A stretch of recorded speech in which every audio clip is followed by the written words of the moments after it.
এবং নন মুসলিম দেশে স্থায়ীভাবে যদি কেউ থাকতে হয় তার দাওয়াতের নিয়তে থাকতে হবে, ইটস এ মাস্ট।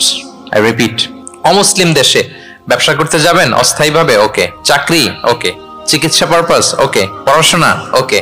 কিন্তু স্থায়ীভাবে যদি কোনো অমুসলিম দেশের পাসপোর্ট নিয়ে থাকতে হয় স্থায়ীভাবে, of course it should be with the intention of দাওয়া, দাওয়াতের নিয়তে থাকতে হবে। যেমনটি রাসূল সাল্লাল্লাহু আলাইহি ওয়াসাল্লামের সাহাবারা ইসলামের সুমহান বাণীকে প্রচার করার জন্য অমুসলিম ভূখণ্ডে ছড়িয়ে পড়েছেন। এজন্য যারা পাসপোর্ট পেয়ে গেছেন সাউথ কোরিয়ার, অথবা এদেশে আছে নাকি সিস্টেম পাসপোর্ট পাওয়ার? আছে?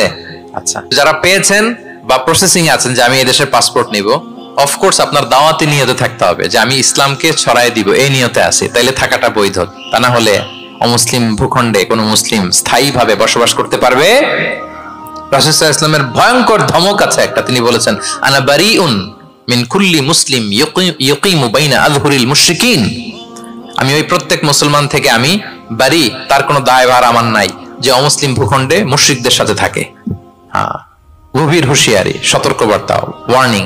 কিন্তু যদি আপনি উইথ দ্য ইন্টেনশন অফ দাওয়াতে নিয়তে থাকেন যে এখানে আমি একটা মসজিদ করব, মসজিদের সাথে লেগে থাকবো, আমার বুদ্ধিস্ট প্রতিবেশীর কাছে আমি ইসলামের সুমহান বাণী পৌঁছে দেব, আমার কলিগদেরকে বুঝাবো দেখো ইসলাম খুব ফ্লেক্সিবল, এটা ন্যাচারাল রিলিজিয়ান, এটা মানবতার ধর্ম, এটা এমন এমন, এইভাবে আমি বুঝাবো, এই নিয়তে যদি আপনি থাকেন তাহলে আপনি এই দেশে স্থায়ীভাবে থাকতে পারবেন।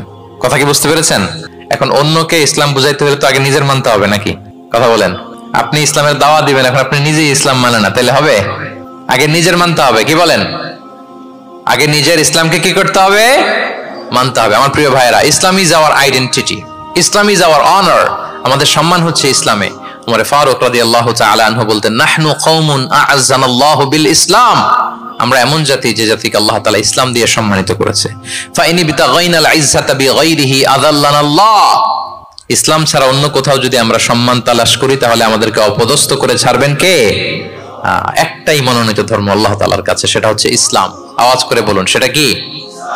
ইন্নাদ দীনা ইনদাল্লাহিল ইসলাম, একমাত্র আল্লাহর কাছে the accepted only one religion to Allah, সেটা হচ্ছে ইসলাম। ওমাই ইয়াবতাগি গায়রাল ইসলামি দীনান ফালাই ইউকবালা মিনহু ওয়া হুয়া ফিল আখিরাতি মিনাল খাসিরিন, ইসলাম ছাড়া অন্য কিছু যদি কেউ তালাশ করে, সেটার সাথে নিজেকে জড়ায়, আল্লাহ তাআলা কবুল করবেন না। that will not be accepted from him in the day of judgment and he will be loser মিনাল খাসিরিন, সে হবে লুজার, হতভাগা হবে, দুর্ভাগা হবে।